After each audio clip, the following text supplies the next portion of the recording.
Hi friends, welcome to இனிமையான நேரங்கள். Friends, இன்றைக்கி நம்ம பாஸ்தா பண்ண போகிறோம். ஃப்ரெண்ட்ஸ், பாஸ்தாவை நம்ம 2 டைப்ஸாக பண்ணலாம். அதாவது நம்ம ஒயிட் கலர்லேயும் பண்ணலாம், க்ரீமியாக பண்ணலாம். இந்த மாதிரி நம்ம தக்காளி வெங்காயம் போட்டு பண்ணலாம். இதில் நம்ம கொஞ்சம் பிரியாணி பொடி இருந்தால் பிரியாணி பொடி போட்டும் பண்ணலாம், நல்லா டேஸ்டியாக இருக்கும். ஃபஸ்ட்டு பாஸ்தாவை நல்லா தண்ணியில் வேக வச்சாச்சு. உப்பு போட்டு அதை நம்ம வடித்து எடுத்துக்கிடுவோம்.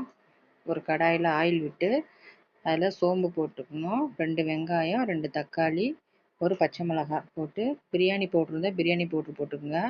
அதை நல்லா நம்ம வதக்கின பிறகு நம்ம இந்த வடித்து வச்சுருக்கிற இந்த பாஸ்தாவை எடுத்து மிக்ஸ் பண்ணிட வேண்டியதான். கொஞ்சம் நம்ம டேஸ்ட்டுக்கு பெப்பர் போட்டுக்கோங்க, சால்ட்டு போட்டுக்கோங்க. டொமேட்டோ சாஸும் சோயா சாஸும் ஆட் பண்ணிக்கங்க. ஃப்ரெண்ட்ஸ், ஆனியனை அப்படியே கட் பண்ணி ஸ்ப்ரிங்கிள் பண்ணி விட்டுக்குங்க. பாருங்கள், நல்லா டேஸ்டியாக வந்திருக்கு. இது நான் கொஞ்சோண்டு கரம் மசாலா பொடி போடுறேன், இது கொஞ்சம் டேஸ்ட்டுக்காக கொடுக்குறேன்.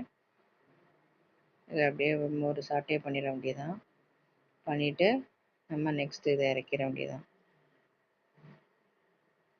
நல்லா டேஸ்டியான பாஸ்தா ரெடி ஆயிடுச்சு. இதை நம்ம இப்போ பிளேட்டிங் பண்ணிடுவோமா?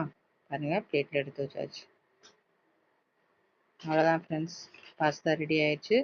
ஈவினிங் ஸ்நாக்காகவும் நீங்கள் சாப்பிட்லாம், நைட்டு டின்னராகவும் நீங்கள் சாப்பிட்லாம். ஓகே ஃப்ரெண்ட்ஸ், நான் நெக்ஸ்ட் வீடியோவில் பார்க்குறேன். Bye friends.